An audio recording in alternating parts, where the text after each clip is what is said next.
Bonjour à tous, voici l'exercice 2 du concours d'entrée au CAFOP 2017, exercice ici sur un calcul donc d'images et encadrement par des décimaux. Alors on vous parle de décimaux d'ordre 2, donc je rappellerai brièvement ce que c'est et ensuite on s'attaquera à cet ensemble de définitions. C'est jamais si simple que ça, donc on va faire ça calmement. Donc on est parti. Je vous rappelle tout de suite ce que c'est un ensemble de définitions. Alors l'ensemble de définitions d'une fonction, c'est l'ensemble des valeurs de x pour lesquelles cette fonction existe.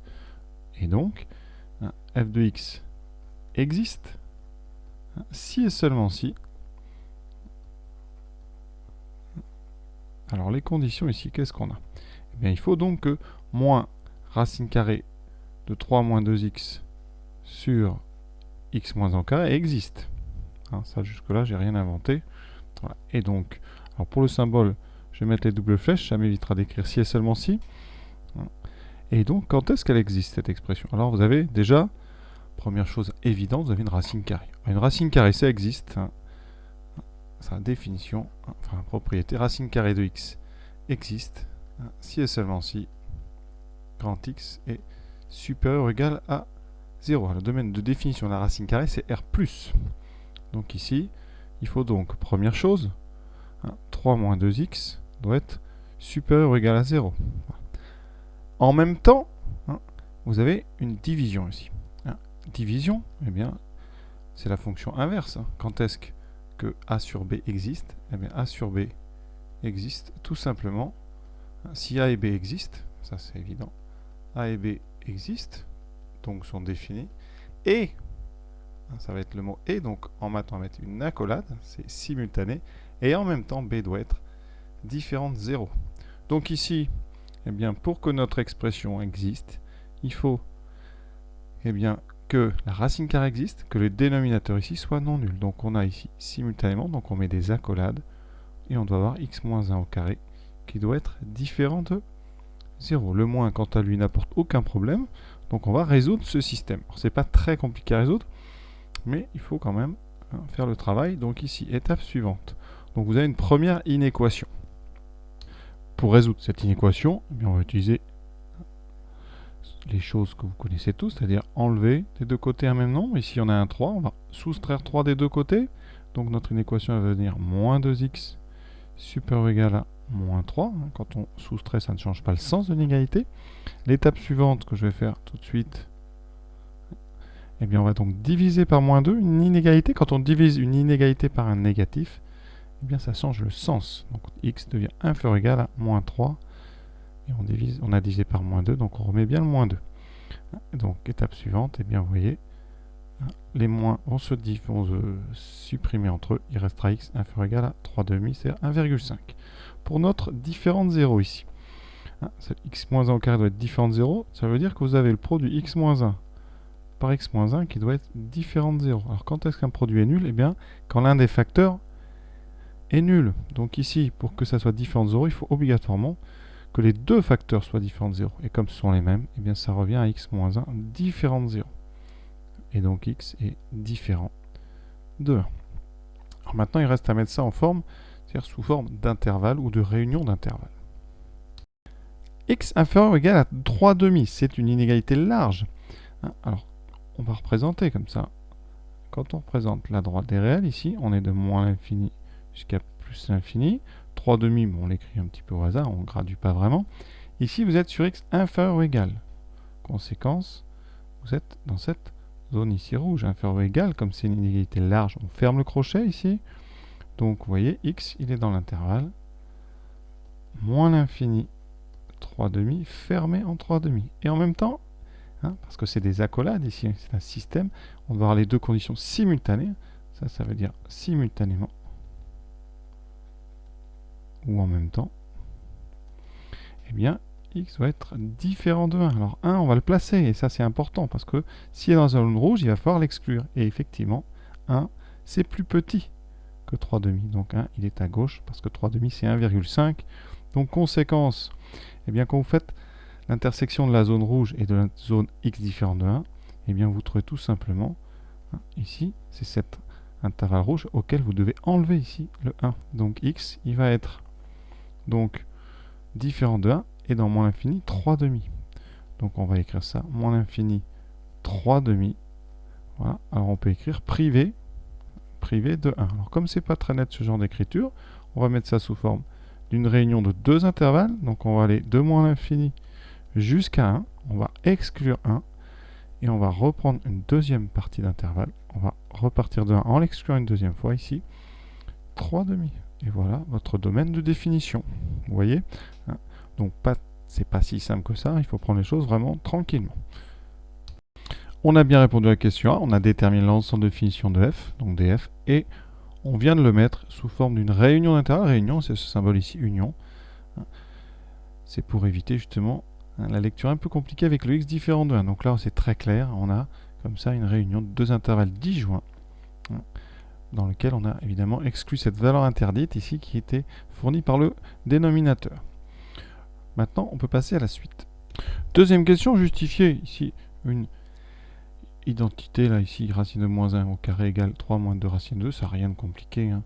Donc, question 2, on va développer en utilisant, eh bien, si on veut, l'identité remarquable a moins b au carré, qui donnera donc, on va aller faire ça doucement, racine de 2 au carré, moins 2 fois racine de 2 fois 1, plus le 1 au carré. Je vais très doucement. Ce qui donne racine de 2 au carré, ça donne 2, moins 2 racine de 2, plus 1, donc on obtient bien 2 plus 1, 3, 3 moins 2, racine carrée de 2.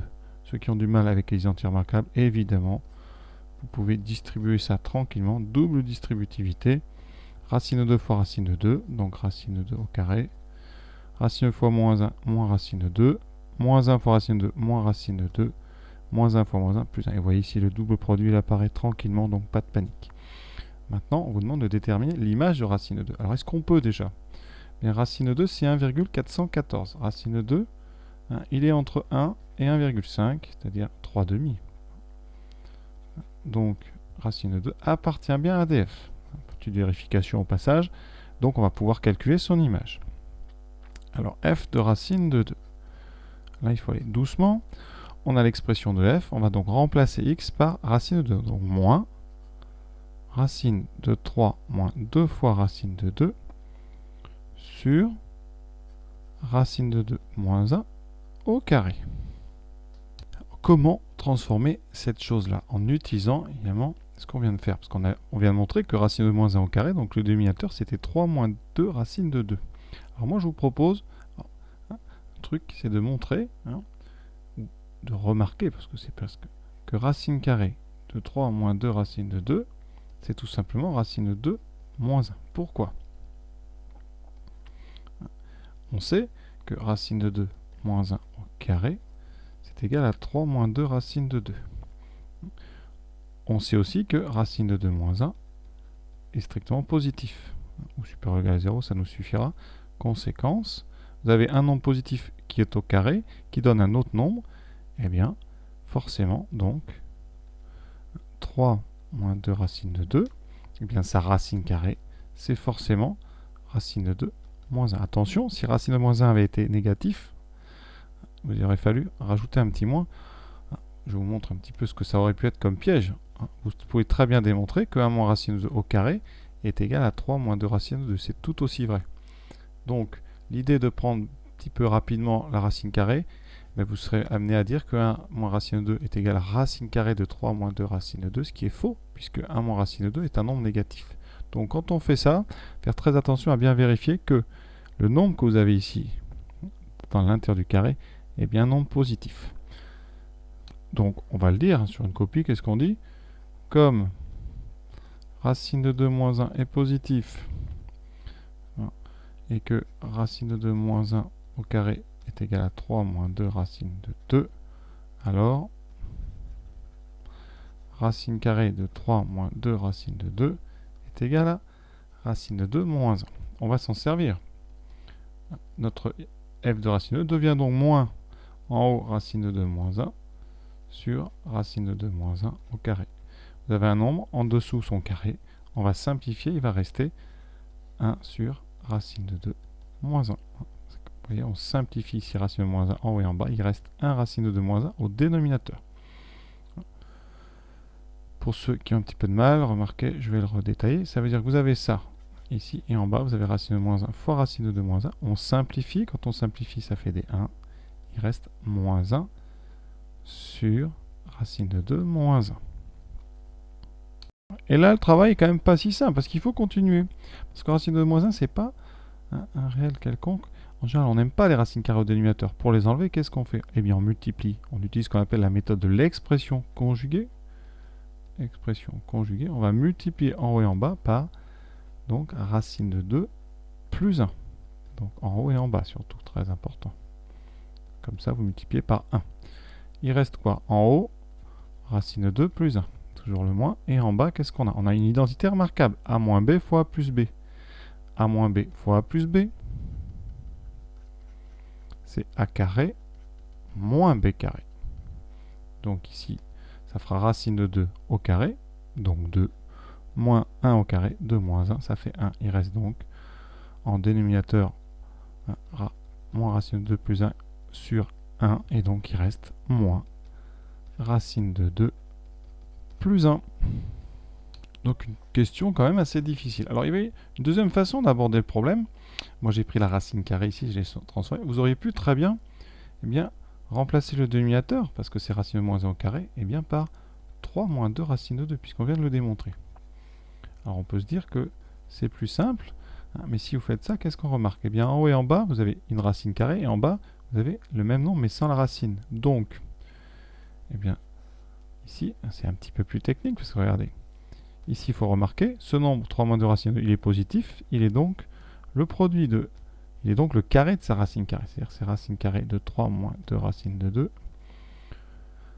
Alors vous n'avez pas besoin de vérifier qu'il est positif, puisque racine de 2 est dans l'image, dans le domaine par définition. Donc ici, on a le droit d'écrire 3 moins 2 racine de 2 sous la racine. Ici, on simplifie. Et donc ceux qui ont fait ça sont arrivés sur un truc qui n'est pas facile, parce que c'est 1 sur racine carrée de 3 moins 2 racine de 2. Et donc là, il fallait de toute façon remarquer que ce racine carrée de 3 moins 2 racine de 2, c'était ici racine de 2 moins 1. Donc dans tous les cas, il fallait de toute façon remarquer ce petit détail, sinon vous étiez bloqué ici. Donc une question sincèrement pas si simple que ça, vraiment. Donc maintenant on va passer à la question 3. Dans cette question 3, on nous parle de deux décimaux d'ordre 2. Donc je vais vous rappeler rapidement ce que c'est l'ordre d'un décimal quand même, parce que c'est un petit peu la question. Alors on prend soit D un décimal, l'ordre de D, c'est le plus petit entier, tel que 10 puissance n fois D est un entier. Alors j'explique.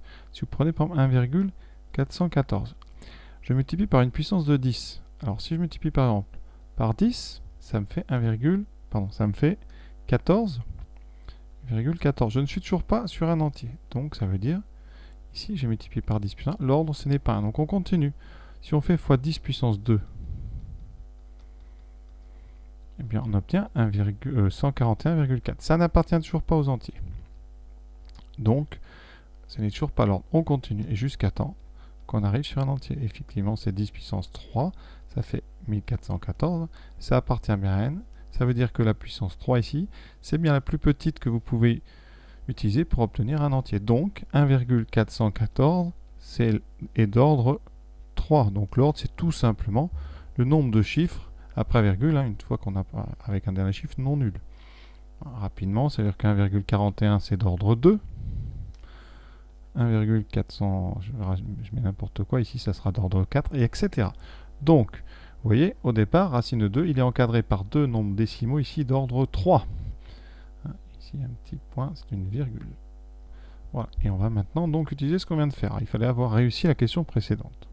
Alors, il faut d'abord encadrer moins racine de 2 plus 1. Alors, racine de 2, on vous le donne, à l'ordre 3, c'est entre 1,414 et 1,415. On rajoute 1, on va reformer tout simplement l'expression ici qu'on a trouvée juste avant. On rajoute 1, donc c'est entre 2,414 et 2,415. Maintenant, on multiplie par moins 1.